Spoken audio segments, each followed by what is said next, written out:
il vient nous en parler. Les cours du pétrole, toujours plus de $100 cet après-midi sur WTI, $101 et le Brent à $103. Alexandre Baradez. Bonjour Alexandre. Bonjour Guillaume. Chef analyste d'IG, vous allez rendre votre verdict face au marché. Ce verdict que vous allez rendre, cet instant qu'on va vivre, est-ce que vous l'assumez ? Oui Guillaume. On vous écoute.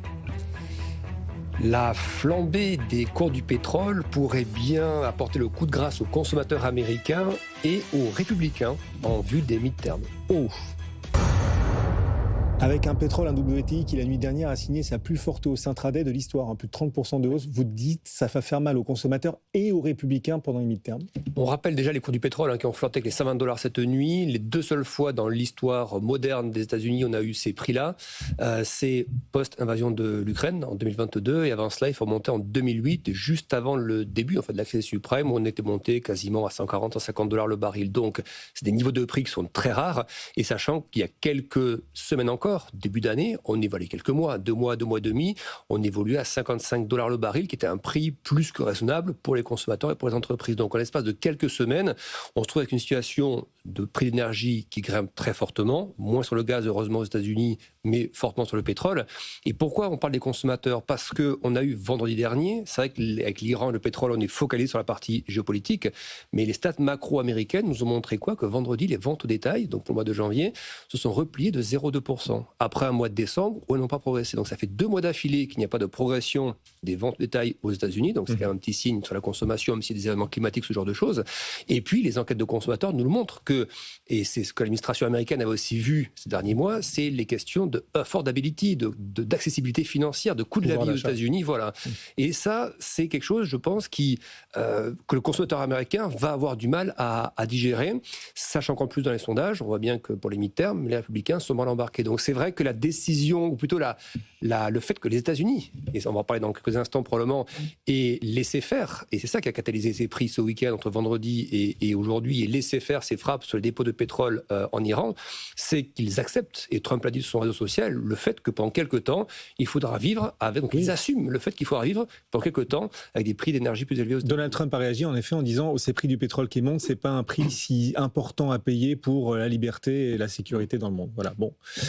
Toujours est-il qu'il sera mis au pied du mur effectivement à l'occasion des midterms. Enfin, c'est une drôle de stratégie. Après, on peut la comprendre. Il y a des hommes d'État parfois qui vont au-delà de leur intérêt électoral. Alors, est-ce que c'est le cas là ? Sachant que lui, c'est quand même un populiste à la base, donc a priori, il suit seulement le cap électoral. Mais là, pour le coup, c'est pas électoraliste qu'il est en train de faire. Non, effectivement, la question que je pense qu'il faut vraiment se poser aujourd'hui, la question la plus importante d'un point de vue économique, c'est combien de temps cette hausse va durer. Si effectivement, c'est un pétard, on part de 55, on monte à 120 et on redescend en 2 semaines à 60, 70, les effets sont très limités. Quand on regarde en fait, on compare à l'instant 2022 et 2008. C'est les 2 dernières phases où le pétrole est vraiment flambé. Si on regardait l'épisode de 2008, le rallye du pétrole a démarré début 2007. C'est un rallye qui avait duré donc à peu près 15 mois, jusqu'à l'été 2008. Et là, l'inflation aux États-Unis durant ce laps de temps était passée de 2,5% à peu près à plus de 5%. Parce que pendant 1 an et demi, vous aviez des prix d'énergie qui grimpaient. Donc là, il y a une transmission des prix d'énergie au prix à l'inflation. Deuxième vague qu'on a connue où le pétrole est monté à 120 et quelques, post-invasion de l'Ukraine, là aussi vous aviez eu quasiment 2 ans de rallye sur le pétrole. Donc là, il y avait aussi eu un phénomène d'inflation qui s'était mis en place. Donc la vraie question aujourd'hui, c'est ça, c'est combien de temps ces prix élevés vont persister. Si c'est 6 mois, 8 mois, bien sûr qu'il y aura un effet sur l'inflation. Si c'est 1 mois, 2 mois, que ça tombe assez vite, parce qu'effectivement, une espèce de pragmatisme électoral américain qui s'exerce avec une détente de la situation, dans ce cas, l'effet sur les prix sera plus limité. Mais alors, l'effet sur les prix, donc plus de $100 aujourd'hui le baril de Brent ou de brut léger américain, quelle est la part de spéculation quand même ? Parce qu'il y a beaucoup de pétrole dans le monde. Autant dans les années 90, le monde entier dépendait quasiment uniquement du pétrole du Golfe, autant aujourd'hui, il en dépend encore en grande partie, mais il y a d'autres sources d'approvisionnement. Quelle est la part de spéculation dans la hausse des cours là ? Je ne suis pas convaincu que ce soit gigantesque, parce que ce qu'on disait, encore une fois, début d'année, début janvier, début février, et ce qui était vrai, le marché mondial du pétrole est très liquide, très bien approvisionné, des pétroliers dans tous les sens, il y a même la flotte fantôme, donc le pétrole circule, est livré, et les prix sont bas. C'est une stratégie de Trump, souvenez-vous, de faire baisser au maximum les prix de l'énergie pour ses propres visées domestiques, mais aussi de faire pression sur la Russie. Et donc on passe en l'espace de quelques semaines d'un pétrole, on l'a dit, à 55 à 120. Les 2 grosses cartouches haussières qu'on a eues, ça s'est fait en 2 temps. Première phase, c'est les débuts des frappes en Iran, et les premières craintes qu'on a eues, c'est parce que l'Iran disait on peut bloquer le détroit d'Ormuz. Donc le premier segment où on est passé de 65 à 90 $ la semaine dernière, c'est sur les craintes de la fermeture du détroit d'Ormuz. Et la deuxième cartouche qu'on a aujourd'hui, c'est parce qu'il y a eu des frappes israélienne, probablement avec l'aval évidemment américain, où là le baril est monté de 90 à quasiment 120.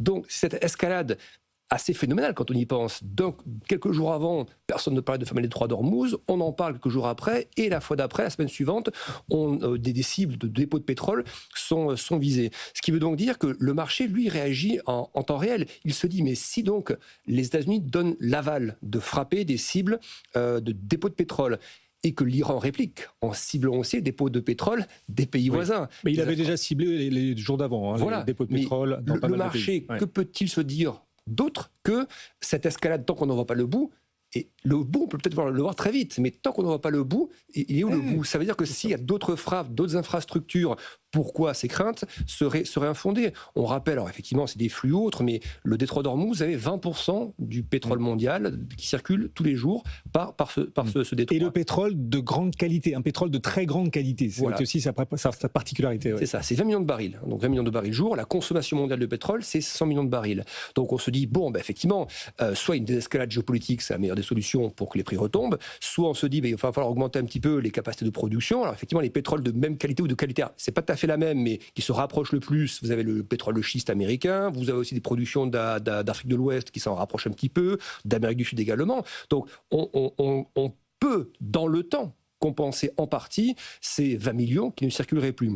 Sachant aussi ne pas oublier que certains pays comme le Koweït ou l'Irak ont réduit leur niveau de production d'à peu près 4 millions de barils jour. Donc les États-Unis, rappelons quelques chiffres, c'est 13,6 millions leur production de barils jour.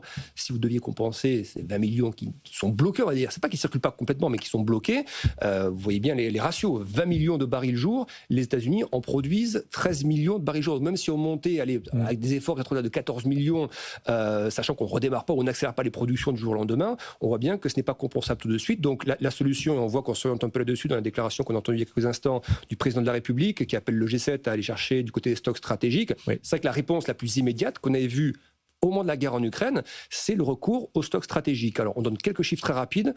Côté États-Unis et côté Europe, c'est à peu près le même niveau de stocks stratégiques, environ 415-420 millions de barils.